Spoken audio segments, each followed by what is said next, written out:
जाने पे अमेलिया रोते हुए माफी मांगती है। अकीरा कहता है ये तुम्हारी गलती नहीं थी।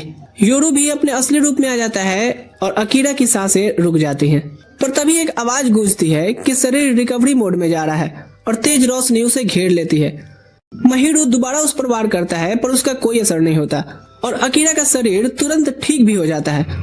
वो वापस खड़ा हो गया था, जो देखकर सब चौंक जाते हैं। आवाज बताती है कि वो कॉम्बैट के लिए पूरी तरह से तैयार है। महिरू उसकी तरफ बढ़ता है पर अकीरा उसे डॉज कर लेता है। जब महिरू मैजिकल ब्लेड्स बुलाता है, अकीरा अपने शैडोज में उसे पकड़ लेता है। आवाज महिरू को चेतावनी देती है कि अपना मैजिक हटा ले, पर वो मना कर देता है और कहता है कि इंसान डिमोनिक पावर्स के आगे कुछ भी नहीं है। वो आवाज कहती है बिना कोशिश किए हार मानना गलत है, चाहे वो कोई आम इंसान ही क्यों ना हो। मेहनत हमेशा फल देती है। महिरू गुस्से में आकर के अमेलिया पर मैजिकल नीडल्स बरसाने लगता है। तभी अकीरा अचानक नॉर्मल मोड में लौट आता है और अमेलिया को बचाने के लिए भागता है, पर वो हैरान होता है कि नीडल्स उसे लगी ही नहीं, क्योंकि क्रो यहाँ पहुँच गया था, जो एक पल में महिरू का जादू मिटा देता है। महिरू यकीन नहीं कर पाता कि क्रो अभी भी जिंदा कैसे है, क्योंकि बीस्टमैन तो इंसानों से सिर्फ 1 सदी ही ज्यादा जीते हैं। क्रो कहता है मैंने हीरो पार्टी छोड़ी है पर लड़ना नहीं भूला। महिरू मान लेता है कि हाँ तुमने मेरी जादू को पल भर में ही तोड़ दिया, इससे पता चलता है। वो एक टेलीपोर्टेशन सर्कल बनाता है और ऑडम को लेकर के पतली गली पकड़ लेता है। ले कहती है कि उसे उम्मीद नहीं थी कि क्रो उनकी मदद के लिए आएगा। अकीरा उसे पूछता है कि क्या वो महिरू को जानता था, पर क्रो सिर्फ इतना कहता है कि अभी तुम्हें आराम करना चाहिए। और अकीरा बेहोश होते हुए कहता है हाँ तुम ठीक कह रहे हो। वो जब जागता है तो योरू बताता है कि वो 3 दिन तक बेहोश था, पर मैं खुश हूँ मालिक, क्योंकि तुम अमेलिया के पास ही होश में आए हो। अकीरा क्रो का शुक्रिया अदा करता है पर पूछता है कि ले कहाँ गई। क्रो बताता है कि उसने उसे महल वापस भेज दिया है, पर कोई और तुमसे मिलने आया है। अकीरा देखकर हैरान होता है कि ये सुकासा और उसकी टीम है। गिलिस बताता है कि वो क्रो को जानता है, क्योंकि नाइट्स इससे ही हथियार खरीदते थे। सुकासा कहता है कि गिलिस ने असाही को कंट्रोल करके हमें वहाँ से फ्री कराया। अकीरा पूछता है क्या गिलिस तुम्हारा महल से दूर रहना ठीक है। गिलिस कहता है कि हाँ अब मैं नाइट नहीं रहा। सारन के मरने के बाद किंग ने हमारी पूरी नाइट्स को चेंज कर दिया, क्योंकि हम उन्हें बोझ लगते थे। असाही कहता है कि अकीरा उनके साथ चले, पर योरू मना करता है कि मालिक कहीं नहीं जाएंगे। दोनों झगड़ा करने लगते हैं तो अकीरा उन्हें शांत करता है। वो उनका हालचाल पूछता है और उनके इरादों के बारे में अच्छे से पूछता है। सुकासा कहता है कि वो डीमन किंग को हराना चाहते हैं। इस पर योरू पूछता है सब डायपर पहन कर आए हो ना। यूकी कहती है इस बिल्ले का बीच में बोलना मुझे बिल्कुल पसंद नहीं। अकीरा योरू को बाहर जाने को कहता है ताकि वो अच्छे से समझ सके कि वो क्या चाहते हैं।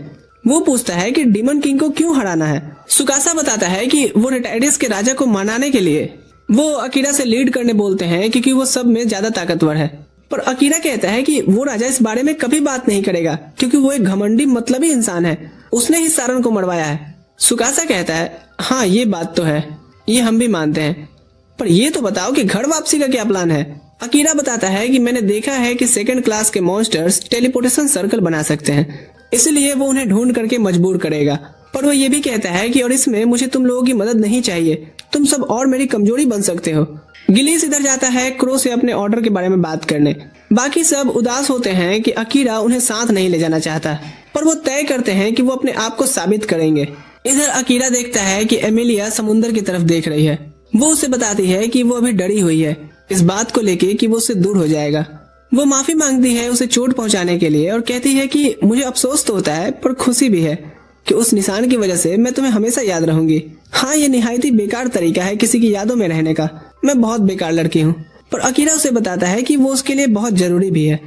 वो अपनी तलवार निकालता है और समझाता है कि उसके दुनिया में जब लोग शादी करते हैं तो दोनों एक दूसरे की उंगली में रिंग पहनाते हैं। यहाँ वो अपने रिंग फिंगर काट लेता है और उसे अपने दिल की बात बताता है। अमेलिया उसे जोर से गले लगा लेती है और कहती है कि वो भी उससे प्यार करती है। वो चाहती है कि अकीरा सिर्फ उसका ही रहे और कभी उसका साथ न छोड़े, और अकीरा उसके हर विशेष को पूरा करने का वादा करता है। हम वापस सुकासा और उसकी टीम की तरफ बढ़ते हैं, जो सोच रहे होते हैं कि अकीरा को कैसे बताएं कि वो भी उसके बराबर होने की कोशिश कर रहे हैं। तो माया नाम की एक लड़की बताती है कि मैंने सुना है कि पास के गांव में एनुअल फेस्टिवल होता है जिसमें एक ब्यूटी कॉन्टेस्ट भी रखी जाती है, पर जीतने वाली लड़की हमेशा गायब हो जाती है और अफवाह ये है कि उसे ब्लैक मार्केट में बेच दिया जाता है। अच्छा यहाँ मेरा एक डाउट है राइटर से, फिर लड़कियां हिस्सा ही क्यों लेती हैं ये जानते हुए? कुछ भी। खैर सब सोचते हैं कि अगर वो उस क्रिमिनल को पकड़ लेते हैं तो शायद अकीरा उन्हें यूजलेस नहीं समझेगा, और साना कहती है कि एक कोशिश तो करना ही चाहिए। वो सब अकीरा और एमिलिया के साथ फेस्टिवल वाले गांव में पहुंच जाते हैं। वो एमिलिया को बताते हैं कि अगर वो कंपटीशन जीत जाए तो उन्हें काफी ज्यादा इनाम मिलेगा, इसलिए वो हिस्सा लेने का फैसला करती है। वहाँ एक डीमन स्पीसीज लड़की लेही काउंटर पे झगड़ा कर रही होती है, क्योंकि डीमन स्पीसीज को पार्टिसिपेट करने का इजाजत नहीं था। वो पूछती है कि ये भेदभाव क्यों, पर अकीरा को हैरानी होती है क्योंकि उसे लेही में कोई डिमोनिक पावर का एहसास नहीं हो रहा था। तभी एमिलिया काउंटर पे आती है और वो उसे पहचान लेती है कि ये तो एल्फो की राजकुमारी है और उसे तुरंत परमिशन दे देती है। लेही यहाँ अकीरा से कहती है कि वो रिसेप्शनिस्ट को मनाए ताकि वो भी हिस्सा ले सके, पर एमिलिया जलन में पूछती है ये कौन है, क्या अकीरा को वो पसंद आ गई? अकीरा कहता है अरे ऐसी बात नहीं है। इधर लेही फिर से काउंटर पे झगड़ा कर रही होती है। ये देख करके अमेलिया अकीरा को कहती है ठीक है उसकी मदद करो, ये बस पार्टिसिपेट करना चाह रही है। और अकीरा उससे कहता है कि उसे पार्टिसिपेट करने दे और वादा करता है कि अगर वो कुछ भी गलत करेगी तो वो उसे रोक लेगा। और लेही को तब जाके परमिशन मिल जाती है। वो खुश होती है। तभी उसके साथ योरू को देखती है। योरू कहता है हाँ हैरान मत हो, ये मैं ही हूँ और ये मेरे नए मालिक है। और वो खुशी खुशी सबसे खुद को इंट्रोड्यूस करती है। इसके बाद वो अपने लिए वोट मांगने निकल जाती है।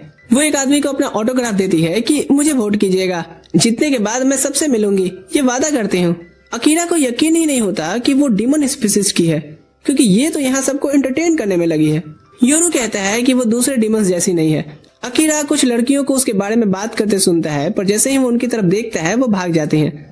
क्रो उसे बताता है कि हाँ तुम काफी यहाँ मशहूर हो, क्योंकि सबने तुम्हें देखा था जब तुम शहर को बचाने के लिए उन मॉन्स्टर्स से लड़ रहे थे। वो बताता है कि लोग उसे साइलेंट एसेसियन का नाम दिए हैं और उसे एक गोल्डन टैग देता है जो एडवेंचरर गिल्ड ने उसे एज अ रिवॉर्ड दिया है। एमिलिया बताती है कि वो सिल्वर रैंक पे है। साथ ही ये भी बताती है कि गोल्डन रैंक पे दुनिया में सिर्फ 3 लोग हैं और रोज उनमें से एक है। सुकासा और असाही भी कहते हैं कि वो भी सिल्वर पर है, लेकिन वो अकीरा को सलाह दे सकते हैं कि एडवेंचरर्स की रोजी रोटी कैसे चलती है। अमेलिया इधर खाने की तरफ भागती है और अकीरा योरू को उसके पीछे भेज देता है, ये कहते हुए कि लफंगों को उससे दूर रखना। योरू दूर से उस पर नजर रखता है और अमेलिया दूसरे कैंडिडेट से बात करने में लगी थी। अकीरा क्रो से पूछता है कि वो उनके साथ फेस्टिवल में क्यों आया, जबकि उसे तो भीड़ भाड़ पसंद नहीं।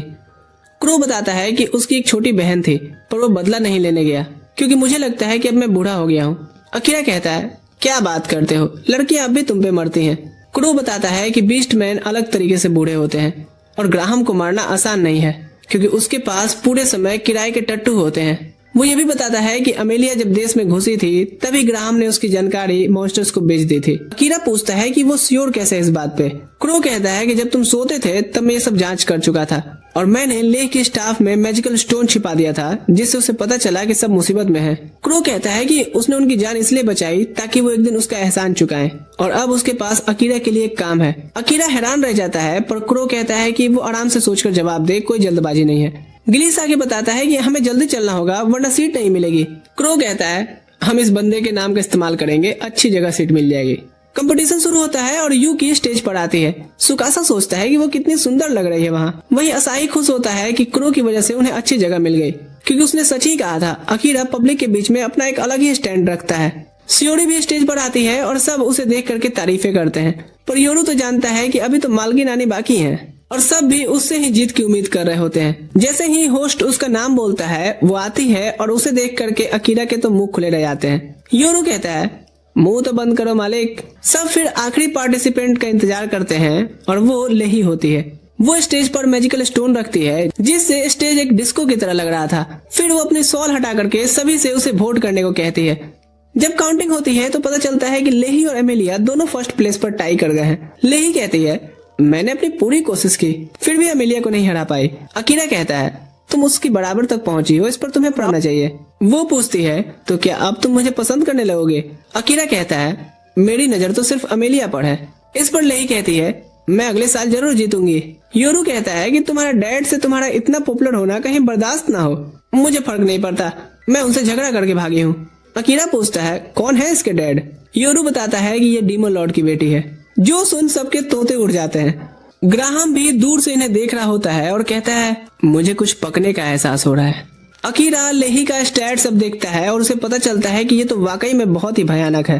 पर अमेलिया कहती है कि वो पहले से जानती थी और अकीरा को कहती है कि दुनिया में बहुत लोग अपनी शक्तियां छुपा करके रखते हैं, इसलिए उसे अपनी वर्ल्ड लाइफ खुली रखनी चाहिए। गिलिस बताता है कि उन्होंने रुकने का इंतजाम कर लिया है और पूछता है कि क्या लेही भी उनके साथ रुकेगी। लेही कहती है मैं बाहर टेंट लगा लूंगी क्योंकि मुझे पता है कि इंसान मेरे से डरते हैं। उसी शाम अकीरा सोच रहा होता है कि आखिर अमेलिया को अपना इनाम लेने कल क्यों जाना है, और सुकासा बताता है क्योंकि इनाम समय पर तैयार नहीं हो पाया था। अकीरा पूछता है कि उसे ये कैसे पता, तो वो बताता है कि क्योंकि मेल वाले कंपटीशन में ही जीता हूँ। असाही नोटिस करता है कि योरू आसपास नहीं दिख रहा, तो अकीरा बताता है कि मैंने उसे एक काम पर भेजा है। सुकासा और बाकी सब बात लेने चले जाते हैं और क्रो अकीरा को अपनी कही बात याद दिलाता है, पर अकीरा कहता है कि मुझे फैसला करने के लिए थोड़ा और समय चाहिए। अमेलिया तभी उससे कहती है कि तुम्हें आराम करना चाहिए क्योंकि तुम 2 दिन से नहीं सोए हो। फिर वो उसे एक बेड पर पटक करके नींद की मैजिक देती है जिससे वो तुरंत सो गया था। अब आके वो क्रो से पूछती है कि वो अकीरा से किस बारे में बात कर रहा था। वो बताता है कि मैंने बस उससे एक काम का रिक्वेस्ट किया है। अमेलिया कहती है मैं अकीरा को कोई ऐसा काम करने नहीं दूंगी जिसे वो खुद नहीं करना चाहता, खास करके जो उसकी जान जोखिम में डाले। क्रो समझाता है कि वो उसे मजबूर नहीं कर रहा है, और रही बात जान जोखिम में डालने की, तो वो सिर्फ तुम्हारे लिए ऐसा कर सकता है। अगली सुबह लेही पूछती है अकीरा कहाँ है। अमेलिया बताती है कि वो अभी भी सो रहा है और कहती है कि उसे उठाने की जरूरत नहीं है, सिर्फ इनाम लेने ही तो जाना है। सुकासा को लगता है कि किडनैपर्स उसी प्राइज वाली जगह पर होंगे, इसलिए हमें सावधान रहना चाहिए। वो सब लेही से भी सावधान रहने के लिए कहते हैं क्योंकि उन्हें नहीं पता कि वो क्या सोच रही है। सभी एक एबॉन्डेंट घर में पहुंचते हैं जहां से इनाम मिलना था, पर अचानक से उन्हें कुछ बैंडिट्स घेर लेते हैं और एमेलिया से कहते हैं कि ग्राहम तुमसे मिलना चाहते हैं। एमेलिया समझ जाती है कि ये सब उसी के आदमी हैं। वो इनकार कर देती है साथ जाने से, तो सभी फोर्सली ले जाने की बात करते हैं, पर एमेलिया अपने ग्रेविटी स्पेल से उन्हें दबा देती है और पूछती है कि अब ग्राहम उससे क्या चाहता है। पहले तो वो झूठ बोलता है कि मुझे नहीं पता, पर एमेलिया जैसे ही 2-4 न्यूटन का फोर्स बढ़ाती है वो सच बताता है कि जो लड़कियां जीत कर गायब होती हैं उनके पार्ट्स को बेच दिए जाते हैं, और ग्राहम सबको पैसे देकर के चुप करवाता था ताकि अफवाह न फैले। एमेलिया समझ जाती है कि वो भी उसे बेचने ही वाले थे। वो उनका काम तमाम करने पड़ती है, पर लेही आकर के रोक देती है ये कहते हुए कि आतंकवादियों की भी प्रेम कहानी होती है, इसलिए इन्हें मारना ठीक नहीं है। अकीरा ये सब देख पाता है क्योंकि उसका माना एमेलिया से जुड़ा हुआ है, और वो खुश होता है ये देख करके कि लेही ने एमेलिया के हाथों से खून नहीं होने दिया, क्योंकि वो नहीं चाहता था कि एमेलिया किसी की जान ले। इधर वो गिलिस से क्रो और उसके रिलेशन के बारे में पूछता है। गिलिस बताता है कि क्रो पहले स्टूडेंट्स को ट्रेन किया करता था और उसकी माँ भी उसकी स्टूडेंट्स में से एक थी, पर वो इतनी हार्ड ट्रेनिंग बर्दाश्त नहीं कर पाई और उनका दिमाग पागल हो गया, इसलिए क्रो ने गिलिस को अपना लिया। अकीरा समझ जाता है कि क्रो असल में लोगों का ख्याल रखने वाला बंदा है। गिलिस कहता है कि अगर तुम्हें उसका फेवर लौटाना है तो फैसला तुम्हें जल्दी ही लेना चाहिए क्योंकि क्रो के पास ज्यादा समय नहीं बचा है। तभी योरू अपनी इन्वेस्टिगेशन से वापस आता है और बताता है कि कॉन्टेस्ट में नजर रखने वाले डिवाइसेस ग्राहम ने लगाए थे। गिलिस पहचान लेता है कि यही डिवाइस तो महल में भी लगा था और कहता है कि ये तो कैमरे जैसा काम करता है ना। अकीरा हैरान होता है कि वो इस टेक्नोलॉजी के बारे में कैसे जानता है। योरू बताता है कि यही नहीं बल्कि कपड़े, खाना और कई चीजें यहाँ के लोग पिछले हीरो पार्टी के लोगों से सीखे थे। थोड़ी देर बाद एमेलिया और सब वापस आ जाते हैं तो अकीरा सबको एक मीटिंग के लिए तुरंत बुलाता है। वो सुकासा और सबसे पूछता है कि क्या उन्हें पता था कि कॉन्टेस्ट का सीधा कनेक्शन ह्यूमन ट्रेड से है। असाही माफी मांगता है कि उन्होंने उसे नहीं बताया और कहता है कि वो बस सिर्फ साबित करना चाहते थे कि वो बेकार नहीं है, पर आखिर में हमने कुछ खास नहीं किया। अकीरा फैसला करता है कि अब से सब काम वो खुद ही संभालेगा क्योंकि वो नहीं चाहता कि ग्राहम एमेलिया के पीछे आए। क्रो बताता है कि ग्राहम कैपिटल में एक गिल्ड मास्टर की तरह खुद को दिखाता है, उन्हें वहीं जाना चाहिए। असाही मदद करना चाहता है पर अकीरा कहता है कि तुम्हारी मदद से और दिक्कत ही होगी। क्रो भी कहता है कि अगर अकीरा ये काम करने को तैयार है तो वो उसे रास्ते में गाइड करेगा। अकीरा कहता है ठीक है, तुम्हारे इस फैसले पे मैं थोड़ी देर बाद बात करता हूँ। बाकी सब ये प्लान बनाते हैं कि वो सब डिमन टेरिटरी के किनारे जाकर के रुकेंगे। क्रो एक पुराना सेफ हाउस दिखाता है जिसे उसकी पुरानी हीरो पार्टी इस्तेमाल करती थी। कुछ देर बाद एमेलिया क्रो से बात करने आती है और कहती है कि अकीरा पर अपने रिक्वेस्ट का बोझ डालना बंद करो, मुझे सिखाओ, मैं तुम्हारा वो काम कर दूंगी। क्रो पूछता है कि तुम्हें क्यों सीखना है, क्योंकि मुझे पता है कि उन डीमंस का निशाना मैं हूँ, इसलिए मैं स्ट्रॉन्ग बनना चाहती हूँ ताकि इससे अकीरा को ज्यादा परेशानी ना आए। क्रो पूछता है क्या तुम्हें लगता है कि तुम मेरे हार्ड ट्रेनिंग सेशन झेल पाओगी। इधर गिलिस सबके साथ अकीरा को विदा करता है और उसे एक पोटली दे के कहता है जब तुमने महल छोड़ा था ये पीछे छूट गया था। अकीरा पूछता है कि इसमें क्या है। गिलिस कहता है मुझे नहीं पता, शायद ये सारन ने तुम्हारे लिए तैयार किया होगा, इसे रख लो, काम आएगा। असाही अकीरा से कहता है कि वो अपना ध्यान रखे और वादा करता है कि जब तक वो वापस मिलेंगे तब तक वो और शक्तिशाली बन चुका होगा। फिर सभी उसे बाय बोलते हैं जो एक कैरेज में बैठ आगे बढ़ जाता है। हम देखते हैं कि क्रो की हार्ड ट्रेनिंग सेशन से एमेलिया थकी हुई लग रही थी। क्रो कहता है ये पहली स्टूडेंट है जो लगातार 3 दिन तक टिक पाई है, वैसे मुझे इससे उम्मीद भी थी क्योंकि इसके लिए एक खास रिस्पेक्ट भी है मेरे अंदर। अकीरा पूछता है वो कहना क्या चाहता है। क्रो बताता है कि एमिलिया उस कहानी की जैसी लगती है जिसमें एक लड़की मॉन्स्टर से अकेले निपटती है और साथ ही अपने पुनर्जन्म के मैजिक से अपने नाइट्स को भी जिंदा कर दी थी। अकीरा पूछता है कि जब वो इसकी इतनी रिस्पेक्ट करता था तो शुरुआत में उसने एमिलिया के साथ कठोर व्यवहार क्यों किया। क्रो कहता है, मैं शायद इसे एरोगेंट समझता था, पर मुझे लगने लगा कि एमिलिया उतनी बड़े घर वाली या अलग टाइप की नहीं है, बिल्कुल सीधी सादी सी लड़की है। और कुछ दिनों में मुझे पता चल गया कि ये लड़की ठीक वैसे ही है जैसी कहानियों में दिखाई गई है। वो आगे कहता है कि मैंने इसे पहले हीरो का एक ऐसा मंत्र सिखाया जो किसी भी मैजिक को सिर्फ देखकर उल्टा कर दे, पर उसके लिए एक पुरानी भाषा सीखनी पड़ती है जिसमें हर लेटर इतना पावरफुल होता है कि गलत पढ़ने पर दिमाग ही हिल जाए। पर एमिलिया ने अपने ही समझ से एक नया तरीका निकाला और आसानी से सीख लिया। और तुम ये मुश्किल चीज कैसे सीखे थे? क्रो बोलता है, भाई मेरे पास तो टाइम ही टाइम था। फिर वो बताता है कि बीस्टमैन की उम्र आम आदमी से 2 गुना होती है। ऊपर से उसकी माँ जब प्रेग्नेंट थी तो वो अजीब अजीब दवाइयाँ खाते थे, इसलिए मेरी उम्र और बढ़ गई। अकीरा कहता है, किस्मत हो तो तुम्हारे जैसी। पर क्रो बोलता है कि मैं अब जीने से थक चुका हूँ, पर बहन का बदला लिए मर भी नहीं सकता। अकीरा को लगता है कि क्रो की लाइफ सच में बहुत मुश्किल भरी रही होगी। इधर योरू कैपिटल में इन्वेस्टिगेट कर रहा होता है कि तभी उसके सामने लेही नजर आती है। वो पूछती है, अकीरा और एमिलिया कहाँ हैं? मालिक तो कुछ इन्फॉर्मेशन लेने निकले हैं। ये सुनते ही लेही खुश हो जाती है और कहती है, अरे मजा आएगा, चलो मैं तुम्हारे साथ मदद करती हूँ इन्फॉर्मेशन निकलवाने में। इधर एमिलिया उठती है और देखती है कि वो उड़ेक के कैपिटल पहुंच गए हैं। मैं रहने की जगह देखने जा रहा हूँ, तब तक तुम सब आराम से घूम फिर लो थोड़ा। अकीरा और एमिलिया डेट जैसी फीलिंग महसूस करते हैं और अकीरा बोलता है कि ये ट्रीट तुम्हारे हर रोज मेहनत करने के लिए है। एमिलिया बोलती है, काश हर दिन मेरा ऐसे ही बीते। अकीरा इस पर थोड़ा चुप हो जाता है, जैसे वो कुछ दिल में दबा रखा हो। वो कहती है, टेंशन मत लो, मैं स्ट्रांग हो जाऊंगी, फिर तुम्हें मुझे अपने साथ रखने में फिक्र नहीं करनी पड़ेगी। फिर वो फाउंटेन के पास आकर के ले से मिलते हैं। ले खुश हो जाती है उन्हें दोबारा देख करके और उनको पूरा शहर घुमाती है। फिर एक बोट राइड कराती है और महल की तरफ दिखा करके कहती है कि पापा तुम लोगों के लिए खास बुफे लगा के रखे हैं। अकीरा ले का शुक्रिया करता है कि उसने ओडम वाले फाइट में उसकी जान बचाई। फिर उसके इन्वर्टेड बैरियर स्पेल का राज पूछता है, क्योंकि ये चीज उसे क्रो के मैजिक में भी दिखाई दी थी। ले शर्माते हुए कहती है, नहीं मैं क्रो जैसे लोगों के सामने कुछ भी नहीं हूँ। और शॉक्ड हो जाती है जान करके कि एमिलिया तो क्रो का इन्वर्जन स्पेल सीख रही है। वो उसकी काफी ज्यादा तारीफ करती है, साथ ही अकीरा के शैडो मैजिक का भी। पर अकीरा कहता है, मुझे नहीं लगता कि वो मैजिक तारीफ के लायक भी है, क्योंकि उसमें मेरा शरीर खुद ब खुद काम करता है। फिर ये किंग एग्जॉम से मिलते हैं। राजा कहता है कि चाहे ले उसकी गोद ली हुई बेटी हो, पर तुमने इसकी जान बचाई है और ये मेरे लिए बहुत मायने रखता है। और उनका थैंक्स करता है। फिर वो बोलता है कि अकीरा तुमसे मुझे एक रिक्वेस्ट है। अकीरा कहता है, पहले सुनूंगा उसके बाद हाँ ना बोलूंगा। किंग के गार्ड कैप्टन को इस लड़के का एटीट्यूड पसंद नहीं आता, पर राजा उसे शांत रहने को बोलता है। राजा बोलता है कि काम बस एक इंसान को खत्म करने का है। अकीरा सीधा बोलता है, नहीं। पर जैसे ही सुनता है कि टारगेट का नाम ग्राहम है, उसकी आंखों में अलग ही चमक आ जाती है। राजा बताता है कि वो उसका वाइस चांसलर हुआ करता था। राजा के बताए रीजन्स में अकीरा को कोई दिलचस्पी नहीं थी, पर ग्राहम से तो उसे भी कुछ हिसाब करना था। राजा उसे प्रोटेक्शन देने की बात करता है, पर अकीरा बोलता है, मुझे किसी कमजोर की प्रोटेक्शन नहीं चाहिए। गार्ड कैप्टन को फिर से बुरा लगता है क्योंकि बात उसी की हो रही थी। तो अकीरा बोलता है, अगर डाउट है तो मुकाबला कर लो। राजा बोलता है, ठीक है फिर युद्ध हो। आंगन में फाइट शुरू होती है। अकीरा अपनी तलवार तक हटा लेता है। सिग्नल्स मिलते ही कैप्टन तेज हमला करता है। जमीन को तोड़ते हुए पत्थर उछालते जा रहा था, पर अकीरा आराम से बच जाता है। फिर वो कुनाई फेंक करके कैप्टन जैसे घोड़े की टांग फंसा करके उसे घोड़े लगा देता है। अकीरा कहता है, अब खत्म का टाइम आ गया।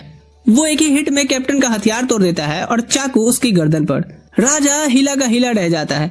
अमेलिया बोलती है, मेरे मर्द पर दोबारा शक मत करिएगा। यहाँ राजा उसके दिमाग में एक बात डाल देता है कि तुम दोनों की उम्र तो एक बराबर नहीं है, तो जिंदगी एक साथ कैसे चलेगी। बाद में अकीरा क्रो से होटल में मिलता है और हैरान होता है कि रूम कितना शानदार है। अमेलिया बोलती है, बिस्तर और भी शानदार है, चलो साथ में सोते हैं। अकीरा तुरंत बोलता है, जाओ जाके सो जाओ, मुझे कुछ काम है। क्रो उससे कहता है, तुम मुझे हमेशा एक आदमी की याद दिलाते हो। उसे भी ज्ञान की बहुत भूख होती थी, हर समय किताबों में घुसा रहता था, इतना कि हम उसे ज्ञानी बाबा बुलाते थे। शस्त्र और शास्त्र दोनों में महारत थी। अकीरा हैरान हो जाता है सुन करके जब वो सारन का नाम लेता है। अकीरा कहता है, वो सारन की बहुत रिस्पेक्ट करता था और जिसने भी उसे मारा है उसे वो छोड़ेगा नहीं। क्रो कहता है, अगर मैं कहूँ तुम मेरा काम करके ये काम भी कर सकते हो तो। अकीरा पूछता है, तुम कहना क्या चाहते हो। क्रो बताता है कि नाइट रावंस जिनके सहारे राजा ने सारन को मरवाया वो सभी ग्राहम नहीं भेजे थे। ये सुन अकीरा शॉक्ड हो जाता है और फैसला करता है कि फिर तो उसकी मौत मेरे हाथों ही लिखी है। ग्राहम कहता है, लगता है अब तुम्हारे पास कुछ अच्छे रीजंस भी आ गए हैं इस काम के लिए। अमेलिया गुस्से से कहती है कि हे, इसे मैनिपुलेट करना बंद करो। क्रो कहता है, मैंने तो सिर्फ अपना रिक्वेस्ट रखा है, अभी भी फैसला अकीरा के हाथ में ही है। वो चाहे तो मना भी कर सकता है, पर अगर ये मानता है तो मैं इसे डीमन रियाल तक गाइड करूंगा, साथ ही इसकी ठीक की गई तलवार के पैसे भी नहीं लूंगा, और चीजों को ढूंढने वाले रिंग भी ये रख सकता है, और ये मेरे डंजन में तुम सबकी बचाई जान का फेवर भी लौटा सकता है। एमिलिया कहती है, तुम रिवर्स साइकोलॉजी यूज कर रहे हो। एक तरफ ऐसा दिखा रहे हो कि फैसला उसके हाथ में है, और दूसरे ही पल इतने सारे उसे बेनिफिट्स दिखा रहे हो। अकीरा कहता है, सुनो, बिना फीस का वकील मत बनो, तुम्हें इतनी चिंता करने की जरूरत नहीं है। एमिलिया बताती है, जान नहीं लेना तुम्हारा ही उसूल है। अकीरा कहता है, हाँ, लेकिन सारन के मौत के पीछे अगर ग्राहम का हाथ है, उसने क्रो की बहन को भी नहीं छोड़ा और अब तुम्हारे पीछे पड़ा है, ऐसे इंसान का मर जाना ही बेहतर है। क्रो बताता है कि ग्राहम की सुरक्षा में खास तरह के सैनिक होते हैं जिन्हें वो कोई स्पेशल हर्ब्स पिलाता है, जिसके बाद से वो सैनिक सेकंड क्लास के डीमंस से लड़ने तक के भी काबिल हो जाते हैं। अकीरा कहता है, शायद इसलिए सारन अकेले ऐसे सैनिक ग्रुपों का सामना नहीं कर पाया होगा। क्रो कहता है कि उसे जल्दी ही फैसला लेना होगा, क्योंकि जितना वो देर करेगा ग्राहम उतना ही पावरफुल होता जाएगा। उसका धंधा बड़ा गंदा है, वो गुलामों की तस्करी करता है डीमन से, और बदले में उसे वो इंग्रेडिएंट्स मिलते हैं जो सिर्फ डीमन रियाल में पाए जाते हैं, जिससे वो पावरफुल हर्ब तैयार करता है और वो फिर अपने सैनिकों को पिलाता है, और दिन ब दिन ऐसे करके वो अपनी आर्मी को बड़ी करते जा रहा है। अकीरा कहता है कि ये ग्राहम तो बहुत चालू चीज है। ये कहते हुए वो कुछ सोचने बाहर निकलता है और अमेलिया भी उसके पीछे जाती है। इधर क्रो कहता है, तुम कोई भी फैसला लो अकीरा, कुछ लोगों के लाइफ में दुख तकलीफें मरते दम तक पीछा नहीं छोड़ती। अगली सुबह वो क्रो से मिलने आता है, तभी ले यहाँ आती है और अकीरा से अपने बाप की तरफ से माफी मांगती है। क्रो को यहाँ पता चलता है कि यहाँ के किंग ने भी अकीरा से ग्राहम को मारने का रिक्वेस्ट किया है। वो कहता है, किंग इसीलिए तुमसे कहा क्योंकि वो ऑफिशियली अगर उसे खत्म करे तो पब्लिक के बीच उसकी इमेज अच्छी बन जाएगी। ले यहाँ फिर से दोनों से माफी मांगती है, खास करके एमिलिया से भी, क्योंकि उसके फादर ने अकीरा और उसके रिलेशनशिप के बारे में बुरा बोला था। एमिलिया कहती है, अच्छा, मुझे तो याद ही नहीं। ले कहती है, ठीक है, तो फिर मुझे एक मौका दीजिए, मैं आप सबको ये शहर घुमाना चाहती हूँ। क्रो पूछता है, क्या मैं भी आ सकता हूँ? और ले कहती है, हाँ, क्यों नहीं। रास्ते में वो सभी से शहर के कुछ खास चीजों के बारे में बात कर रही होती है और क्रो से बातें ही किए जा रही थी। अचानक से एमिलिया रुक कहती है, क्या तुम दोनों हमें थोड़ा देर के लिए अकेला छोड़ दोगे? मैं अकीरा के साथ थोड़ी लवी डवी होना चाहती हूँ। क्रो कहता है, हाँ ठीक है। उनके जाने के बाद अकीरा पूछता है, ये क्या था? एमिलिया कहती है, तुम कुछ नहीं समझोगे बुद्धू। ले क्रो को पसंद करती है, इसलिए मैं उन्हें थोड़ा करीब ला रही हूँ। अकीरा कहता है, सही में? दोनों की एज गैप पता है तुम्हें? एमिलिया कहती है, एज तो बस एक नंबर होता है, और हाँ, मुझे सही में तुमसे कुछ प्राइवेटली बात करनी थी। वो फिर से उसे क्रो के रिक्वेस्ट पे सोचने को कहती है, क्योंकि वो उसके बगैर डीमन रियाल में जाने वाला है। वो उसे याद दिलाती है लेही की बातों का, कि कैसे डीमंस की भी बैक स्टोरी होती है, कोई उनका ट्रॉमा होता है, वो भी मरना डिजर्व नहीं करते। वहीं इधर हम लेही को देखते हैं, जो योरू के साथ इन्वेस्टिगेशन पे निकली थी। योरू कहता है, मुझे हैरानी हो रही है कि तुम मेरे साथ बोर नहीं हो रही। मैं अपने बाप से दूर जाने के लिए छुछुंदरों की भी कंपनी एंजॉय कर सकती हूँ। भले ही वो डीमन किंग है, लेकिन इसका मतलब ये तो नहीं कि वो नेचर के लॉ को चेंज करेंगे। योरू पूछता है, क्या हुआ है, अच्छे से बताओगी? तभी उसे एक शॉप दिखता है और वो सीधे घुस जाती है और ब्रेड ऑर्डर करती है। वो दुकानदार पूछता है कि क्या वो शहर जा रही है? लेही कहती है, हाँ, पापी पेट का सवाल है। वो उसे वार्न करता है कि शहर में हाई पेइंग जॉब्स काफी रिस्की होते हैं। वो बताता है कि उसके जगह उसे गिल्ड मास्टर के पास एडवेंचरर का काम करना चाहिए। वो भी ट्रेड का ही काम देता है और सेफ भी है, और पैसे भी उतना ही देता है जितनी बड़ी कंपनियां देती हैं। ले ही फिर उसके बारे में सारी इन्फॉर्मेशन ले लेती है। बाहर आके वो योरू से पूछती है, कैसा लगा मेरा ग्राहम के बारे में इन्फॉर्मेशन निकलवाने का तरीका? मैं तुझे चालू चीज मानता अगर तुमने उसके दुकान पे अपनी पेंटिंग का निशान नहीं छोड़ा होता। इधर शहर में अकीरा कहता है, मैंने सारन के कातिल को सजा देने का फैसला तुमसे मिलने से पहले कर लिया था, और अब तो तुम्हारी सेफ्टी के लिए भी उसे मरना ही है। अमेलिया कहती है, पर मैं स्ट्रॉन्ग भी तो बन सकती हूँ। क्या जो भी मेरे लिए खतरा बनेगा उसे तुम मारते फिरोगे? और क्रो का क्या? अगर मैंने ये नहीं किया तो वो सुकून से मर भी नहीं पाएगा। उसने अपने अंदर इतनी तीव्र इच्छा पाल रखी है ग्राहम के मौत की। वहीं हम क्रो को देखते हैं, जो लेह के साथ शहर के बाहर आ चुका था। वो पूछती है, तो मुझे कहाँ ले जा रहे हो? पहुंच के देख लेना। हे, मुझे बच्चों के जैसा ट्रीट करना बंद करो। मैंने तुमसे एक बार इन्वर्जन स्पेल सीखने को भी रिक्वेस्ट किया था, मुझे तो नहीं सिखाए, पर उस एमिलिया को सिखा दिए। क्रो उसका हाथ पकड़ कहता है, मैं तुम्हें खतरे में नहीं डाल सकता वो सिखा करके। तुम्हारे अंदर वैसे भी दिमाग नहीं है, जो भी है वो तुम खो दोगी। ले सोचती है, ये किस तरह का इंसल्ट था जो मुझे अच्छा लगा। वो कहता है, लो हम पहुंच गए। वो रेड स्पाइडर नाम के फूलों के बीच होते हैं। ले ये देख काफी एक्साइटेड हो जाती है। क्रो बताता है कि अकीरा के दुनिया का ये फूल है जिसे पिछले हीरो पार्टीज के लोग लेके आए थे। ले उन्हें छूने जाती है, तभी क्रो उसे रोक कहता है ये जहरीले हैं। वो बताता है कि अकीरा ने कहा था कि ये फ्लावर्स मौत और पुनर्जन्म को रिप्रेजेंट करते हैं और इसी वजह से उसे ये फूल पसंद है। ले उसे पूछती है कि तुम मुझे यहाँ क्यों लाए। क्रो कहता है कि एक दिन मैं टहलते हुए यहाँ से जा रहा था और उसी दिन इच्छा हुई कि मैं ये किसी को दिखाऊं। ले पूछती है क्या इसका मतलब तुम जिसे पसंद करते हो उसे? अगर ऐसा है तो मैं तुम्हारे प्रपोजल को एक्सेप्ट जरूर करूंगी। क्रो कहता है मेरा वो मतलब नहीं था। ले कहती है तुम बस कोई पार्टनर के साथ खुश रहना चाहते हो। क्रो कहता है पर मैंने इस इच्छा को उस दिन मार डाला जब से मेरा मकसद मेरी बहन की मौत का बदला लेना बन गया और अब मैं वो इंसान नहीं रहा जो हैप्पीनेस डिजर्व करता है, क्योंकि मेरा मकसद अब किसी की लाइफ को बर्बाद करना बन चुका है और वो है ग्राहम। क्रो के बारे में इतना कुछ जान करके पता नहीं क्यों पर ले को डीपली हर्ट होता है और वो एक शब्द नहीं बोल पाती। इधर हम सुकासा और उनकी टीम को देखते हैं जो जंगल में कैंप लगाए थे। वो कुछ खाने के लिए जानवर मारते हैं, फिर कुछ लोग गिलीस के ऑर्डर पर वेजिटेबल और मशरूम ढूंढने निकल जाते हैं और वो खुद टेंट के आसपास अलार्म सेट करने निकल पड़ता है। सुकासा और असाही बैठे बात कर रहे होते हैं कि कैसे गिलीस उनका अब तक साथ देते आया है। असाही कहता है वो जरूर वो करना चाह रहा है जो अगर सारन रहता तो करता। सुकासा फिर अकीरा के बारे में बात छेड़ता है कि वो नहीं चाहता कि कोई भी उसकी मदद करे। मुझे अकीरा ह्यूमन वर्ल्ड में भी पसंद नहीं था, जिस तरह से वो मुझे इग्नोर करता था। असाही कहता है हे चिल, वो तुम्हें इग्नोर नहीं करता था, बस तुम उस समय उसके ध्यान में नहीं थे। सुकासा कहता है हाँ मुझे पर्सनल नहीं होना चाहिए, वो सही में नए लोगों में कोई इंटरेस्ट नहीं रखता। लेकिन फिर वो इस देश के बारे में बात करने लगते हैं कि कैसे उन्हें हीरोज कहा जाता है, बल्कि वो लोग तो बस यहाँ के लोग से थोड़े ज्यादा ताकतवर हैं। लेकिन अकीरा हमसे यहाँ भी डिफरेंट है, इसीलिए नहीं कि उसके पास स्ट्रॉन्ग स्किल्स हैं, बल्कि इसीलिए कि वो अपने डिसीजंस पर डाउट नहीं करता।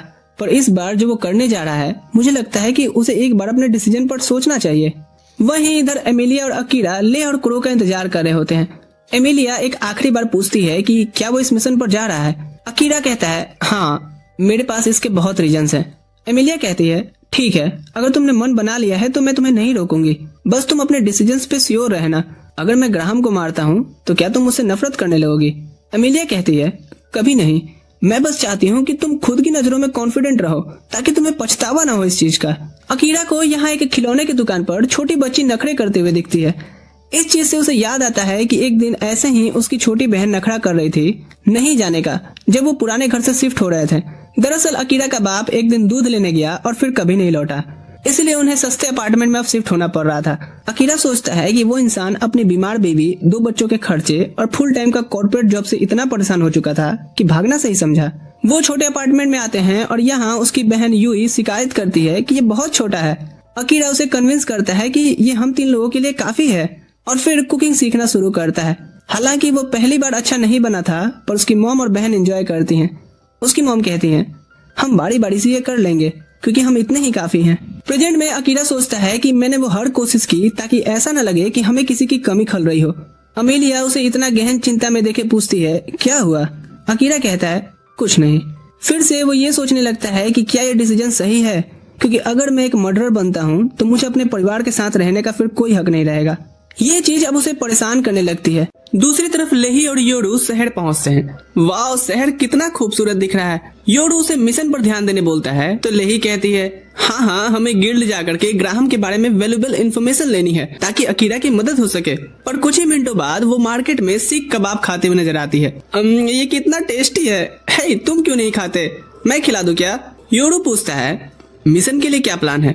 लेही आगे की तरफ उंगली दिखा करके कहती है मुझे लगता है कि हमें वहां जाकर के जरूरी जानकारी जरूर मिल जाएगी, उधर ढूंढना चाहिए। और तुरंत आगे भाग पड़ती है। योरू ठीक है बोल के उसके पीछे चल देता है, लेकिन लेही लगती है बोट राइड का मजा लेने। ठंडे ठंडे पानी के ऊपर गर्मा गर्म स्नैक्स खाने का मजा तुम क्या जानो योरू बाबू। अब योरू के सब्र का बांध टूटने लगता है और वो सीधा पूछता है कि क्या वो जानबूझ करके मिशन को इग्नोर कर रही है। लेही उसकी बातों को सीरियसली नहीं लेती और कहती है कि वो खाते खाते शहर ऑब्जर्व कर रही है और इसी एक्टिविटी से इन्फॉर्मेशन भी गैदर कर रही है। 2 in 1 काम हो रहा है। अब योरू इस चीज पर क्या ही बोले, चुपचाप भीगी बिल्ली की तरह उसके साथ बैठा रहता है। लेही तुरंत नाव को शहर के सबसे पॉपुलर टूरिस्ट अट्रैक्शन पर लेके चलने को कहती है। थोड़ी देर में वो सेंट्रल फाउंटेन पहुंचते हैं। लेही फिश मसाज लेते हुए कहती है ये शहर सच में बहुत खूबसूरत है, बिल्कुल वैसा ही जैसा तुमने रास्ते में बताया था। अब यहाँ योरू खुद को गधा महसूस करता है जो जज्बातों में आकर के उसे इस शहर के बारे में इतना कुछ बता दिया। वहाँ से बाहर निकल अब गुस्से से पूछता है कुछ काम अब कर ले।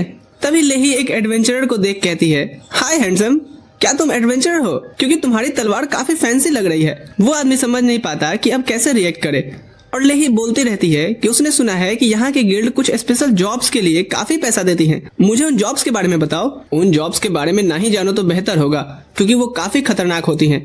वो क्रिमिनल्स एक्टिविटी होती हैं या फिर डीमंस से डील करना पड़ता है, इसलिए मैं एक लड़की को ज्यादा कुछ नहीं बता सकता। लेही क्रिमिनल एक्टिविटी के बारे में पूछती है और वो कहता है, मैंने कहा ना, और वैसे भी खुलेआम इस पर बात नहीं की जा सकती। फिर वो लेही को एक अजीब नजर से देखने लगता है और कहता है कि वो अगर प्राइवेट में बात करे तो शायद वो उसे ज्यादा बता पाएगा। लेही उसे छेड़ते हुए पूछती है कि क्या उसे बड़े अच्छे लगते हैं। जैसे ही वो हाँ कहता है, लेही उसका हैंड शेक कर कहती है, मैं तुम्हारे साथ रिलेशनशिप में नहीं आ सकती, क्योंकि मैं सबकी आइडल बनने वाली हूँ। वो कहते हुए चल देता है। लाइफ में लड़की आई नहीं कि चली जाती है। लेही कहती है, अगर मैं उसका प्रपोजल मान लेती तो शायद और इन्फॉर्मेशन मिल सकती थी, लेकिन मैं किसी के जज्बातों से नहीं खेलना चाहती। उसकी इतनी फियरलेस बातें सुन एक पल के लिए योरू अपनी मर्दानगी पे शक करने लगता है। तभी योरू को अकीरा से एक अर्जेंट मिशन मिलता है। लेही डिसाइड करती है कि इस बार वो सीरियसली मदद करेगी, क्योंकि तुम इतनी देर से जो मुझे झेल रहे हो। दोनों तुरंत ग्राहम के घर की स्काउटिंग के लिए निकलते हैं। वो एक बड़ा सा महल होता है जो चर्च के बिल्कुल पास बनाया गया था। योरू कहता है कि महल चर्च से भी बड़ा ग्राहम ने जानबूझ करके बनाया है, ताकि सबको दिखा सके कि उसके पास चर्च से भी ज्यादा पावर है। वो बताता है कि उनका मिशन ग्राहम के बुरे कामों का सबूत ढूंढना है, और लेही कहती है, रात में ये करना आसान होगा। योरू भी मानता है और कहता है, तब तक हमें एक और जगह देख लेनी चाहिए, जो है एडवेंचर गिल्ड। वो गिल्ड ऑफिस पहुंचते हैं और योरू सोच ही रहा होता है कि अंदर कैसे घुसे।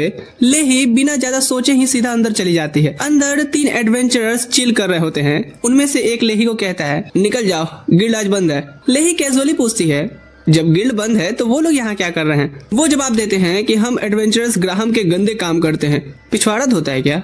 वो फिर से लेही को जाने बोलता है। तभी उसका पार्टनर उठ कहता है, रुक ना, शायद ये हमें मजा देने आई है। ऐसी बातों पे कोई भी औरत तुम्हें पसंद नहीं करेगी, और बिना मेहनत के ही उसे कुर्सी पर धक्का देकर के बैठा देती है। बाकी एडवेंचरर्स को यकीन नहीं होता, पर जब वो भारी भरकम आदमी कहता है कि लेही ने उसे सच में गिरा दिया, वो लोग उसका जब फटा हुआ आर्मर देखते हैं तो मान जाते हैं कि हाँ बे, लड़की में दम था। लेही वहाँ से निकल जाती है और योरू को कहती है कि उसे समझ आ गया है कि इन्वेस्टिगेशन कैसे करनी है। वो उसे पास की एक गली में ले जाती है जहाँ से पूरी बिल्डिंग दिखती है, और कहती है कि गिल्ड बिल्डिंग की छत को ध्यान से देखो, वहाँ हमें कुछ इन्फॉर्मेशन मिल सकती है। ऊपर के बिल्डिंग में कुछ गैप्स हैं। योरू कहता है, पर उन्होंने घर ऐसे क्यों डिजाइन किया है? लेही उसे उठा फेंक कहती है, जा पूछ के आ। वो उस वेंटिलेशन होल से हिडन स्पेस के अंदर घुस जाता है और देखता है कि वहाँ सच में एक सीक्रेट रूम है। वो रूम सर्च करता है और जल्द ही उसे कुछ इंपॉर्टेंट डॉक्यूमेंट्स मिल जाते हैं जो अकीरा की मदद कर सकते हैं। वो डॉक्यूमेंट्स लेकर के अकीरा से मिलते हैं, जो योरू और लेही दोनों को मिशन कंप्लीट करने के लिए थैंक यू बोलता है। योरू धीरे से बोलता है कि अगर लेही कोऑपरेट करती तो मिशन काफी पहले ही कंप्लीट हो जाता। इस बीच अकीरा डॉक्यूमेंट्स पढ़ना शुरू करता है, जिसमें उन ड्रग्स के प्रोडक्शन शेड्यूल्स, इंग्रेडिएंट्स का सप्लाई रूट, अलग अलग स्पीसीज के लोगों को किडनैप करके बेचने का रिकॉर्ड, डीमंस के साथ किए गए डील्स और दूसरे किंगडम से हायर किए गए मशीनरीज की लिस्ट होती है। अकीरा क्रो को कहता है कि ग्राहम के बारे में तो तुमने सच ही कहा था, क्योंकि मैं झूठ नहीं बोलता, पर तुम्हें भी ये खुद से वेरीफाई कर लेना जरूरी था। अकीरा हाँ कहता है, पर फिर बोलता है कि कुछ तो गड़बड़ लग रही है। योरू पूछता है, क्या मालिक, डॉक्यूमेंट्स ओरिजिनल नहीं है क्या? अकीरा कहता है, ये ओरिजिनल जैसे लग रहे हैं, इतने डिटेल्ड हैं कि पहचानना मुश्किल है। फिर भी उसे समझ नहीं आ रहा था कि डॉक्यूमेंट्स इतनी आसानी से उनके हाथ कैसे लग गए। योरू जवाब देता है कि ये गिल्ड के ऊपर एक हिडन रूम में रखे हुए थे, किसी को उम्मीद नहीं होती कि वहाँ तक पहुँच पाएगा। अकीरा इस बात से कन्विंस नहीं होता, और लेही भी कहती है कि ग्राहम इतने इंक्रीमेंटिंग डॉक्यूमेंट्स इतनी इजी जगह पर तो कभी नहीं रखेगा। सब लोग दिमाग खपा रहे होते हैं इस चीज का जवाब ढूंढने के लिए। तभी क्रो कहता है, रीजन सिंपल है, ग्राहम खुद चाहता होगा कि ये डॉक्यूमेंट्स चोरी हो जाए, इसलिए उसने इन्हें आसानी से मिलने वाली जगह पर रखा। क्रो की बात बिल्कुल सही लगती है, क्योंकि ग्राहम इधर अपने डार्क ऑफिस में 4 लोगों को बुलाता है। ये चारों वही लोग होते हैं जो डॉक्यूमेंट्स की लोकेशन जानते थे, और उसे शक होता है कि उनमें से ही किसी ने चोरी की है। अकीरा कहता है, यानी योरू ने डॉक्यूमेंट्स ग्राहम के गद्दार पता करने से पहले चुरा लिए, तो अब तो ग्राहम का प्लान फेल हो जाना चाहिए। लेकिन क्रो मानता है कि इतना आसान नहीं होगा। उसका मानना है कि ग्राहम इस सिचुएशन को भी अपने फायदे के लिए यूज करेगा और पता लगा ही लेगा। ग्राहम के रूम में चारों आदमी डर के मारे कांप रहे होते हैं और कहते हैं कि हमें कुछ नहीं पता सरदार, हमने आपकी नमक खाई है। ग्राहम उनसे कहता है कि झूठ बोलने की जरूरत नहीं है, क्योंकि मेरे गार्ड्स चोर को पकड़ चुके हैं और अब उसे टॉर्चर भी किया जाएगा जब तक वो किसके लिए काम करता है ये न बता दे। ये सब सुनकर सब और भी ज्यादा नर्वस हो जाते हैं, लेकिन एक बीस्टमैन बहुत ज्यादा घबराया हुआ लगता है। ग्राहम तुरंत समझ जाता है कि चोर की दाढ़ी में तिनका। वो गार्ड्स को उसे मार देने का ऑर्डर देता है और पल भर में ऑर्डर हाजिर हो जाता है। बाकी 3 लोग देख करके शॉक्ड हो जाते हैं। फिर ग्राहम कहता है, गद्दार से तो निपट लिया गया, अब असली चोर को ढूंढना बाकी है। सभी कंफ्यूज हो जाते हैं क्योंकि ग्राहम ने तो अभी अभी कहा था कि चोर पकड़ा गया है, लेकिन वो सिर्फ इतना कहता है कि जो भी चोर को पकड़ेगा उसे भारी भरकम इनाम मिलेगा। दूसरी तरफ अकीरा क्रो से पूछता है कि उसे ग्राहम के प्लान्स इतने डिटेल में कैसे पता है। क्रो जवाब देता है कि उसके सोर्सेस हर जगह हैं और उसे ये भी पता है कि रेडिस और यूरेक के बीच वार शुरू करने की साजिश चल रही है। रेडिस के ऑफिशियल ही ग्राहम के लोगों को रिश्वत दे रहे हैं। क्रो आगे एक्सप्लेन करता है कि अगर रेडिस को पता चल जाए कि उनके सिटीजन्स को यूरेक के एक रॉयल ने किडनैप किया था तो ये वॉर के लिए परफेक्ट रीजन बन जाएगा। अकीरा कहता है, वेट, रेडिस इतने पावरफुल यूरेक के साथ वॉर क्यों चाहता है? क्रो शांति से पूछता है कि क्या उसे नहीं पता कि रेडिस का किंग अपनी मरी हुई बीवी को जिंदा करना चाहता है। ये बात अकीरा पर बिजली की तरह गिरती है। उसे समझ आ जाता है कि सारन ने जब कहा था कि किंग बिल्कुल टूट चुका है और दुनिया के रोज तोड़ने के लिए कोई भी कीमत चुकाने के लिए तैयार है, तो उसका इस चीज से ये मतलब था। अकीरा कहता है, पर ये पॉसिबल कैसे है? और अमेलिया भी इस बात पर पूरी तरह से श्योर होती है कि उसकी पुनर्जन्म का जादू भी सिर्फ तुरंत मरे हुए लोगों को ही जिंदा कर सकती है। तब क्रो बताता है कि एक रिवाइवल स्पेल होता है जिसका नाम इक्विवेलेंट एक्सचेंज है, जो काफी ज्यादा पावरफुल है। ये स्पेल एक इंसान को जिंदा करने के बदले बहुत सारे लोगों की बलि लेता है। फिर इंसान कब मरा हो फर्क नहीं पड़ता, वो जिंदा हो जाता है। अब अकीरा समझ जाता है कि रेडिस का किंग वॉर शुरू करना चाहता है ताकि एक साथ बहुत लोग मरे। वो गुस्से में भर आता है और उन डॉक्यूमेंट्स को फाड़ देता है। क्रो कहता है कि तुम्हारे ऐसा करने से रेडिस और यूरेक के बीच वॉर सिर्फ थोड़ी दिनों के लिए ही टल सकती है, लेकिन वॉर तो वैसे भी होगी, और जब होगी तो तुम्हारे क्लासमेट्स जो हीरोज के रूप में समन किए गए हैं सामने से वही लड़ते मिलेंगे। अकीरा कहता है कि मुझे अपने क्लासमेट्स की मरने की परवाह नहीं है, लेकिन वो बेकार में मरे ये मैं नहीं चाहता। क्रो कहता है कि अब उनकी किस्मत तुम्हारे हाथों में है। वो रियलाइज करता है कि उसका ग्राहम का मारना एक वॉर को रोक सकता है और अनेक जिंदगियां इससे भी बच सकती हैं। तभी लेही कहती है कि उसके पास भी एक काम की जानकारी है। वो बताती है कि शहर का एक रेस्टोरेंट आज स्पेशल मील ऑफर कर रहा है और पास की बुक स्टोर पर भी 70% डिस्काउंट है। वो कहती है, अमेलिया को खाना पसंद है और तुम्हें पढ़ना, इसलिए सोची कि ये तुम दोनों के लिए बेस्ट न्यूज होगा, जिससे कि तुम दोनों एक मस्त डेट पर निकल सको। अमेलिया खुश हो जाती है और अकीरा को थोड़ा फ्रेश होने के लिए डेट पर चलने के लिए मना लेती है। लेकिन जैसे ही वो मार्केट पहुंचते हैं, लेही कहती है, उप्स, स्पेशल मील के लिए तो इतनी लंबी लाइन में लगना पड़ेगा और अच्छी बुक्स भी सोल्ड आउट हो सकती हैं। वो सजेस्ट करती है कि सब अलग अलग क्यों न हो जाएं, और अकीरा मान जाता है। वो योरू के साथ बुक स्टोर चला जाता है और जब दोनों बुक्स के बारे में बात कर रहे होते हैं तब एक चोर अकीरा का बैग छीन करके भाग जाता है। अकीरा को तब तक भी पता नहीं चलता जब तक योरू से पॉइंट आउट नहीं करता। फिर वो बैग वापस लेने के लिए चोर का पीछा करता है। जब वो बैग के साथ वापस आता है तो अकीरा से पूछता है कि उसका ध्यान कहाँ है। अकीरा जवाब देता है कि वो अपने थॉट्स की वजह से किसी चीज पर फोकस ही नहीं कर पा रहा। योरू ये समझ जाता है और इसीलिए अकीरा को फाउंटेन के पास ले जाकर के कहता है, सुनिए मालिक, लाइफ बहुत छोटी सी है तो अपनी परेशानी खुल करके शेयर कीजिए। अकीरा कहता है कि उसे लगता है ग्राहम को मारना सही चीज है और एक एसेसिन होने के नाते वो इस काम के लिए सुटेबल भी है, लेकिन वो किसी की जान लेने के बोझ को हैंडल नहीं कर पा रहा और उसे नहीं पता कि वो ये कर भी पाएगा या नहीं। योरू कहता है कि वो अकीरा की फीलिंग समझ सकता है क्योंकि जान लेना उसे अंदर से एक मॉन्स्टर बना सकता है और बहुत लोगों को मारना इंसान को अंदर से तोड़ भी देता है। मैं नहीं चाहता कि आप मेरे जैसे बने, लेकिन कभी कभी अपनों को बचाने के लिए हथियार तो उठाना ही पड़ता है ना। अकीरा जानता है कि उसे ग्राहम को मारना पड़ेगा, लेकिन फिर भी वो डिसीजन नहीं ले पा रहा और सोचता है कि ये उसकी दोहरी सोच की वजह से है। तब योरू कहता है कि आपने मुझे जिंदगी जीने का दूसरा मौका दिया है। वो डिक्लेयर करता है कि अगर आप ग्राहम को नहीं मार पाते तो मैं ये काम कर देता हूँ। इस पर अकीरा कहता है कि इससे तो मैं और खुद की नजरों में गिर जाऊंगा। इसलिए वो डिसाइड करता है कि पहले ग्राहम को खुद मिल करके देखेगा उसका नेचर कैसा है, फिर डिसाइड करेगा कि उसे मारना है या जिंदा छोड़ना है। और योरू उसकी ये बात सुनकर के खुश हो जाता है। उसके बाद वो एमेलिया और लेही से दोबारा मिलते हैं और गिल्ड बिल्डिंग जाते हैं। एमेलिया सोचती है कि वो स्टाफ से पूछ सकती है कि ग्राहम कब आता है, लेकिन अकीरा के पास उसे बाहर निकालने का दूसरा प्लान होता है। लेही डिसाइड करती है कि वो बाहर ही रहेगी ताकि कोई उसे पहचान न ले। वहाँ उन्हें एक एडवेंचरर मिलता है जो पूछता है कि उन्हें क्या चाहिए क्योंकि गिल्ड तो बंद है। एमेलिया ठंडे टोन में कहती है, मैं फालतू लोगों से बात नहीं करती, गिल्ड मास्टर कब आएगा। राहुल नाम का एक एडवेंचरर उसके एटीट्यूड से नाराज हो जाता है और उससे लड़ने को तैयार हो गया था, लेकिन अकीरा बीच में आकर के बात को आगे बढ़ने से रोक लेता है। तब व्हील चेयर पर बैठी एक रिसेप्शनिस्ट जिसका नाम कायरिया है आती है और राहुल को अकीरा के बारे में बताती है कि ये वही फेमस साइलेंट असेसियन है। अकीरा की असली पहचान जानते ही राहुल तुरंत माफी मांग लेता है और कहता है कि जब उसने अकीरा के शैडो मैजिक से मॉन्स्टर के झुंड को खत्म करने के बारे में सुना तब से वो उसका फैन है, लेकिन सामने से उसे पहचान ही नहीं पाया क्योंकि मुझे नहीं लगा था कि साइलेंट असेसियन इतना सीधा साधा दिखता होगा। वो घुटनों पर गिर करके अकीरा से उसे अपना स्टूडेंट बना लेने की भीख मांगता है। अकीरा कहता है, ये निरूपा राय वाली एक्टिंग मत करो मेरे सामने। तभी ग्राहम अपने गार्ड्स के साथ गिल्ड में एंटर करता है और अकीरा उसे घूर कर देखता है, ये जज करने के लिए कि क्या वो उसके हाथों मरने के लायक है। Graham old Bollywood villain type लगता है जो सबको इग्नोर करते हुए अमेलिया से कहता है कि वो उसे अपने मेंशन में प्राइवेटली कुछ डिस्कस करना चाहता है और चाहता है कि वो उसके साथ चले। अकीरा तुरंत अपनी सीट से उठ जाता है और ये चीज नोटिस करके ग्राहम उस पर एक नजर देखता है और फिर उसे तुरंत यहाँ से भाग जाने को कहता है। राहुल तुरंत बोलता है कि तुझे पता है ये कौन है, लेकिन ग्राहम उसे चुप रहने को कहता है कि मुझे अच्छे से पता है कि ये कौन हो सकता है। उसे टॉन्ट मारता है कि ये उन्हीं हीरो पार्टीज में से है ना जिन्हें डीमन किंग से लड़ करके इस कॉन्टिनेंट के लोगों को बचाने के लिए बुलाया गया है, लेकिन ये तो यहाँ लड़कियों के साथ रंगरलिया मना रहा है। राहुल फिर बोलने की कोशिश करता है लेकिन अकीरा उसे चुप करा देता है और ग्राहम से कहता है वो अपना टाइम कैसे स्पेंड करता है ये सिर्फ उसका पर्सनल मैटर है और किसी को उसमें कोई दिक्कत नहीं आनी चाहिए। ग्राहम हंसी उड़ाता है कि तेरा मेंटोर जिसने सभी को बचाने के लिए अपनी जान भी दे दी वो तो कब्र में भी मुंह छुपा रहा होगा कि इनको बचाने के लिए मैं मरा। छी।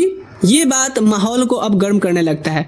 अकीरा पूछता है कि ग्राहम एग्जैक्टली किसकी बात कर रहा है। ग्राहम एकदम से आगे बढ़ कहता है मैं सारन की बात कर रहा हूँ और बोलता है कि वो तो बेचारा कुत्ते की मौत मारा गया, लेकिन सीन काफी इंटरटेनिंग था। वो कहता है कि उसने पैलेस के चारों तरफ कैमराज लगा रखे थे और अगर अकीरा चाहे तो वो कैसे मारा उसकी फुटेज भी दिखा सकता है। ये सुनकर अब अकीरा का गुस्सा भड़क उठता है। वो कहता है कि मैंने बहुत पेशेंस रखा कि तेरे मुंह से कोई अच्छी बात सुनने को मिले, पर तूने अब अपनी जिंदगी की सबसे बड़ी गलती कर दी है। लेकिन ग्राहम तो अपने आप पर बहुत ही ज्यादा कॉन्फिडेंट होता है और अपने गार्ड्स को ऑर्डर देता है कि जो भी रास्ते में आए उसे अटैक करो और प्रिंसेस एमिलिया को बिना नुकसान पहुंचाए पकड़ लो। कायरिया बीच में रोकने की कोशिश करती है कि वो बिना किसी वजह के एडवेंचरर्स को नुकसान नहीं पहुंचा सकते, लेकिन गार्ड्स बिल्कुल परवाह नहीं करते हैं और उल्टा व्हील चेयर पर बैठी बेचारी पर ही अटैक कर देते हैं। अकीरा तुरंत अपने वेपन्स निकाल लेता है और राहुल से कहता है कि कायरिया को किसी सेफ जगह ले जाओ। गार्ड्स तुरंत हमला कर देते हैं लेकिन अकीरा के टक्कर के वो नहीं थे। वो आसानी से उनके अटैक को डॉज करता है, लेकिन उसे लगता है कि कुछ तो अलग है क्योंकि वो जितना स्ट्रॉन्ग उन्हें सोचा था उससे काफी ज्यादा स्ट्रॉन्ग ये लग रहा है। अकीरा पीछे ढकेल दिया जाता है और अपनी कंसील प्रेजेंस स्किल का यूज करने का फैसला करता है, लेकिन उसके लिए ये भी सरप्राइज होता है कि गार्ड्स थर्मल विजन गॉगल्स जैसी कुछ चीज इस्तेमाल कर रहे हैं जिसकी मदद से वो उसकी मूवमेंट ट्रैक कर ले रहे हैं और लगातार चाकू और तलवार उस पर फेंकते रहते हैं। ग्राहम अकीरा की इस बेचैन हालत पर हंसने लगता है और बोलता है कि पैलेस के चारों तरफ लगे हिडन कैमरास की वजह से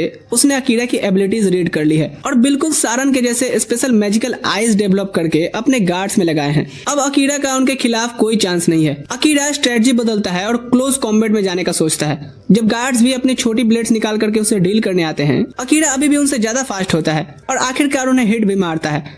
लेकिन गार्ड्स के बॉडी के अराउंड एक मैजिकल बैरियर होता है जो डैमेज से बचा लेता है, जिससे अकीरा बुरी सिचुएशन में आ गया था। अपनी क्विक थिंकिंग की वजह से वो अटैक के लाइन से निकल जाता है और आने वाले हमले से बचने के लिए एक गार्ड को शील्ड की तरह यूज करता है। उसे लगता है कि अब वो सेफ है, लेकिन उसकी बड़ी गलती होती है क्योंकि वो गार्ड सीधा आर्मर के थ्रू चाकू घुसा देता है और डैगर अकीरा के अंदर चला गया था। अकीरा समझ जाता है कि ये फाइट उसकी सोच से काफी ज्यादा मुश्किल होने वाली है। वो अपनी शैडो पावर रिलीज करने के बारे में सोचता है, लेकिन वो नहीं चाहता कि इससे अमेलिया की जान खतरे में पड़े। तभी उसके ख्याल टूटते हैं जब अमेलिया अपनी ग्रेविटी स्पेल यूज करके गार्ड्स को जमीन पर गिरा देती है। अकीरा अमेलिया से कहता है कि चलो भागो। जब योरू उन्हें रोके रखता है, अकीरा एक विंडो तोड़ करके बाहर निकलता है और वो और अमेलिया दोनों तेज भागते हुए बाहर निकल गए थे। एक गली से भागते हुए उन्हें लेही मिल जाती है। वो तुरंत सिचुएशन समझ जाती है और दोनों से कहती है आओ तनु मौज करावा।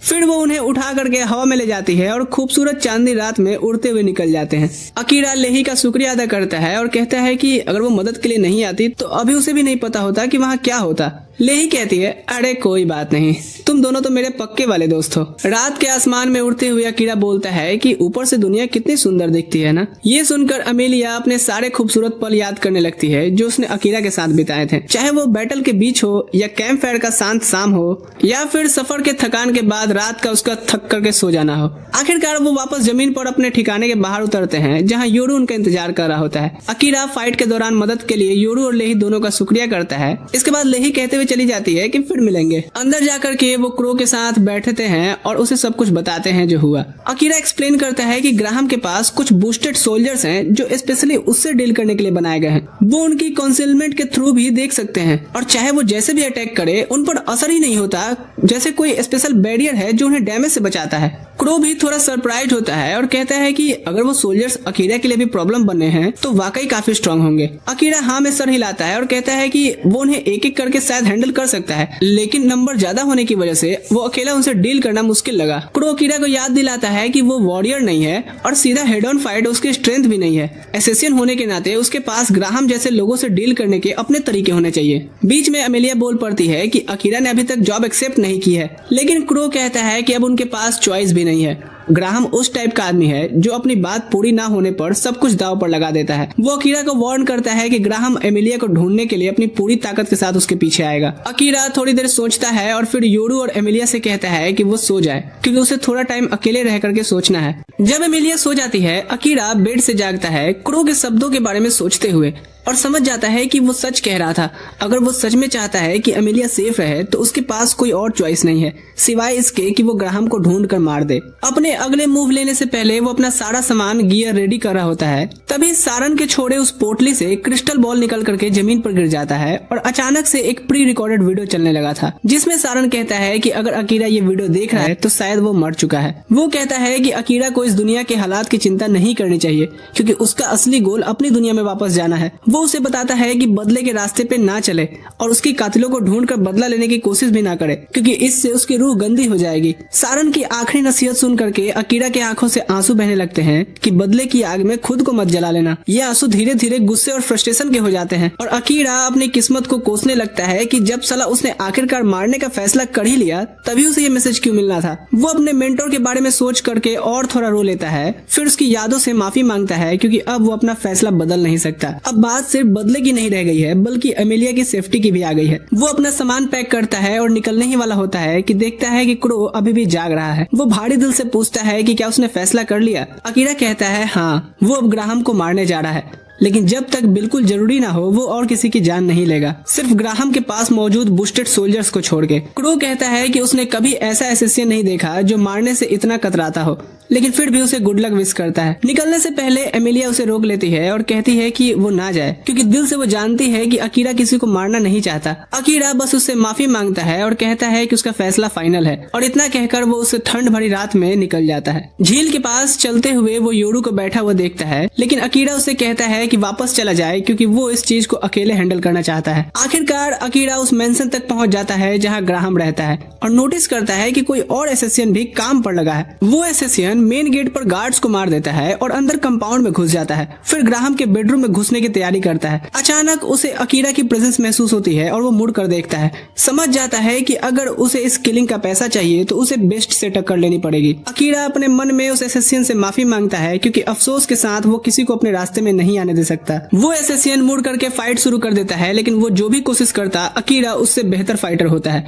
वो उसके हाथ पैर तोड़ देता है और फिर उसे खत्म करके बेडरूम में घुस गया था जहां ग्राहम अपने बेड पर सो रहा था। अकीरा अपना चाकू निकालता है पर उसके हाथ कांपने लगते हैं, लेकिन आखिरकार वो ग्राहम को उसके बेड पर ही चाकू मार देता है और वापस लौट आता है। वहां उसे एमिलिया इंतजार करती हुई मिलती है। अकीरा भारी दिल के साथ बैठ जाता है और कहता है कि ग्राहम को मारने के बाद मुझे कुछ भी महसूस नहीं हुआ। वो इस बात से डर जाता है कि शायद अब वो सच में एक रियल एसेसियन बन चुका है और उसने अपनी ही कसम तोड़ दी। वो खुद को कोसने लगता है कि जब वो पहली बार यहाँ आया था तब किंग को ही मार डालता तो शायद सारन भी जिंदा होता। उसकी दो तरफा सोच की वजह से सारन को अपनी जान देनी पड़ी। एमिलिया तुरंत पीछे से उसे गले लगा लेती है और कहती है कि वो हमेशा उसके साथ रहेगी चाहे कुछ भी हो। योरू भी वही बात कहता है और इससे अकीरा का थोड़ा मोराल बढ़ता है। वो अगले स्टेप्स के बारे में सोचता है और फैसला करता है कि शायद अब वो अपनी दुनिया में तो वापस नहीं जा सकता क्योंकि उसने किसी की जान ले ली है, लेकिन वो अपने क्लासमेट्स को तो सेफली अर्थ वापस भेजने में मदद कर सकता है और अगर उसके लिए उसे और जान लेनी पड़ती है तो वो तैयार है। इसी के साथ वो इस दुनिया में खुद को एक एसेसियन के रूप में पूरी तरह एक्सेप्ट कर लेता है। वीडियो पसंद आया लाइक शेयर करके जाना, बाकी मैं मिलूंगा अगली वीडियो में। ठीक है दोस्तों, अभी के लिए मैं चलता हूँ। Thanks for watching.